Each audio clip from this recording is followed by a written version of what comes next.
Salut à tous, aujourd'hui j'aimerais vous montrer comment vous pouvez utiliser votre smartphone en remplacement total d'un ordinateur. Donc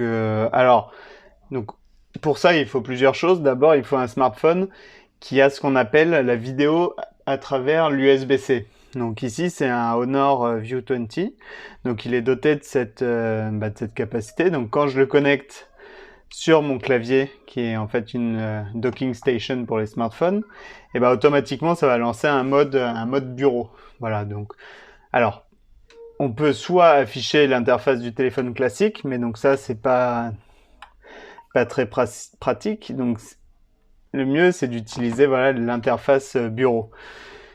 Donc une fois qu'on est sur cette interface, en fait c'est un peu comme un ordinateur classique, mais ça fait tourner Android. Donc ça veut dire que les applications Windows, on va pas y avoir forcément accès. Donc alors il y a certaines applications qui sont sur Android déjà, donc typiquement le pack Office avec Word, PowerPoint, etc. Bon, après il y a bien sûr tous les jeux Android du coup auxquels on peut jouer, mais si on veut jouer à des jeux Windows, là, ce qui va être bien, c'est d'utiliser Shadow, qui est en fait un ordinateur Windows qui est dans le cloud.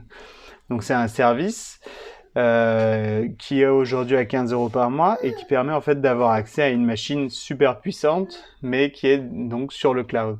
Donc là, je viens de lancer Shadow, donc on peut le mettre en plein écran. Et donc vous allez voir, je lance le desktop et donc j'arrive en fait sur un bureau de Windows 10, Windows 10, et qui est exactement comme un ordinateur classique. Donc vous voyez, on peut lancer différents programmes. Donc typiquement, je peux vous montrer quelques jeux. Donc là, avec Skyrim par exemple. Et donc après, on peut effectivement utiliser finalement n'importe quel programme de Windows. Donc juste pour vous faire une petite démonstration. Donc voilà, donc c'est vraiment. Alors Shadow marche vraiment très bien. Il n'y a pas de délai ni rien. Franchement, on a l'impression de jouer sur son propre ordinateur, quoi. Et donc tout ça finalement, je le fais à partir du smartphone qui est docké sur Kidoc. Donc voilà, donc ça c'était pour vous montrer. Alors là, je suis sorti de Shadow. Vous voyez, Shadow finalement, il est dans une fenêtre qui est sur le bureau Android. Donc, alors on peut changer. On peut retourner sur le bureau Windows. Et donc vous voyez en fait le bureau Windows il se retrouve dans une fenêtre, voilà, qu'on peut ensuite maximiser. Et après il y a tous les programmes vraiment qu'on peut avoir sur Android. Alors je vais juste le relancer puisque il y a pour l'instant un petit bug. Une fois qu'on n'est plus en mode plein écran, on peut plus repasser en mode. Donc voilà, donc bon bref, pour vous montrer, tout programme Windows finalement fonctionne très bien. Donc que ce soit là par exemple FreeCAD, c'est un logiciel de modélisation 3D, et donc vous voyez ça marche parfaitement bien parce que finalement en fait la machine Shadow qui est derrière, qui est dans le cloud, elle est hyper puissante. Donc vous pouvez vraiment faire tourner n'importe quel programme, des jeux qui demandent énormément de puissance, etc. Donc là voilà, c'est un programme de modélisation 3D. Après, bon, je vais pas tous vous les montrer, mais il y a vraiment tous les programmes que vous pouvez trouver sur Windows, quoi. Donc, par exemple, Age of Empires, Blender, Paint.net, etc.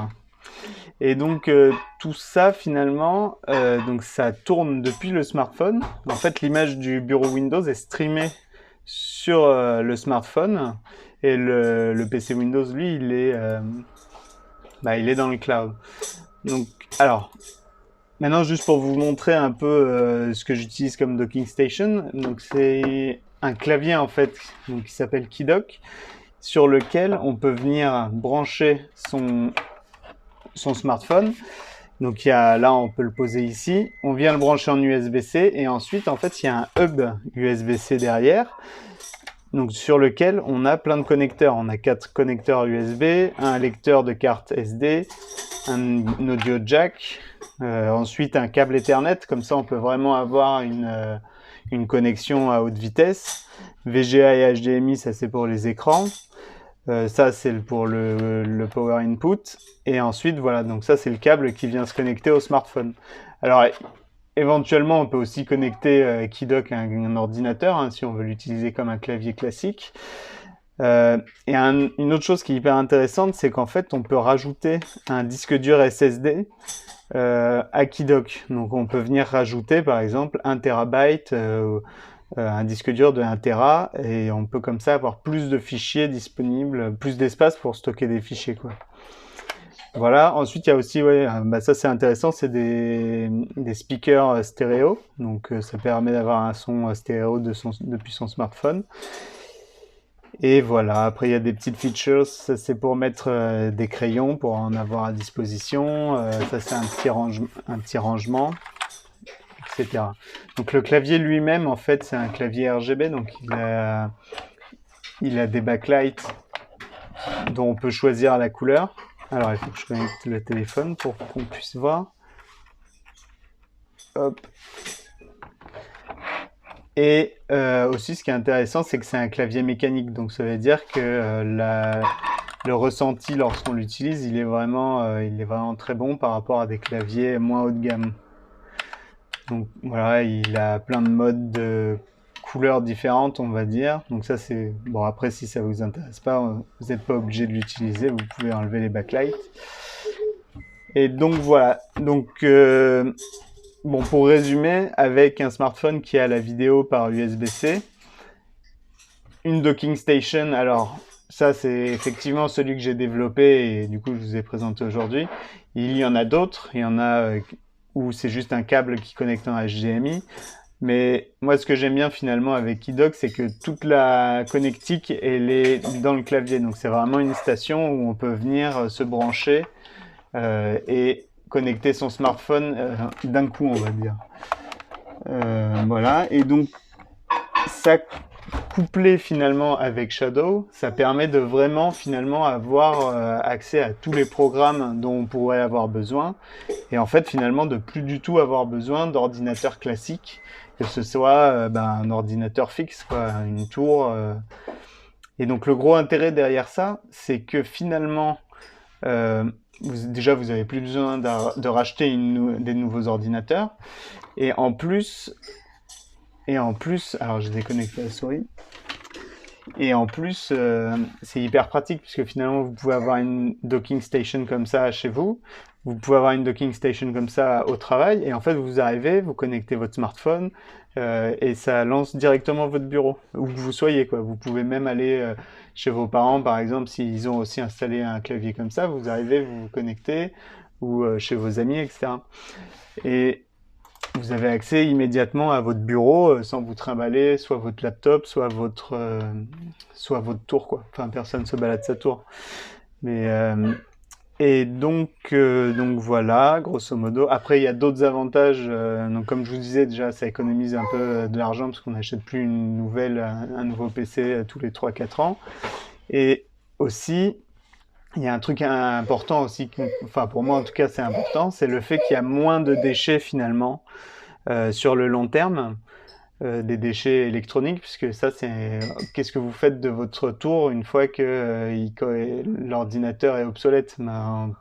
Personne ne sait trop quoi en faire, ça finit dans des décharges et ça fait des montagnes de déchets. Donc aussi un gros intérêt de cette technologie, c'est que le clavier finalement c'est juste une station de docking. Donc on peut imaginer venir, une fois que j'achète un nouveau téléphone, j'arrive, je connecte ce nouveau téléphone et ça marche à nouveau. Donc on a besoin finalement de racheter que le smartphone.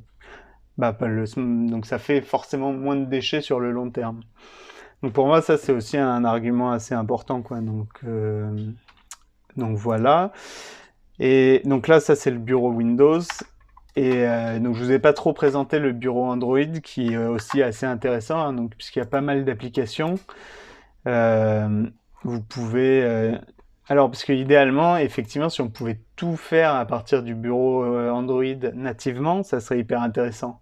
Sauf qu'aujourd'hui les smartphones sont un peu moins puissants quand même que les ordinateurs de bureau et surtout il n'y a pas tous les programmes qui fonctionne sur Android. Ça veut dire, par exemple, le logiciel de modélisation 3D que je vous ai montré juste avant, eh ben, il n'a pas encore de version pour Android. Et du coup, bah, forcément, on peut pas l'utiliser directement sur Android. Alors, à terme, idéalement, ça serait que les gens qui qui conçoivent ces logiciels sortent aussi une version pour Android. Comme ça, on pourrait nativement les lancer depuis directement le smartphone. Mais en attendant, en tout cas, couplé avec Shadow, c'est vraiment une super solution parce que ça permet d'avoir accès à vraiment tous les programmes de Windows, quoi. Voilà, bah, j'espère que ça vous a intéressé. Si vous êtes intéressé par le clavier de docking qui s'appelle KeyDock, il est en ce moment même sur Kickstarter. Donc, bah, si ça vous intéresse, je vous invite à passer sur le site internet horizon.io. Bah, je peux vous montrer d'ailleurs voilà, comment le navigateur web fonctionne sur Android. Ah, on n'a pas internet. Ça, c'est l'effet démo en général.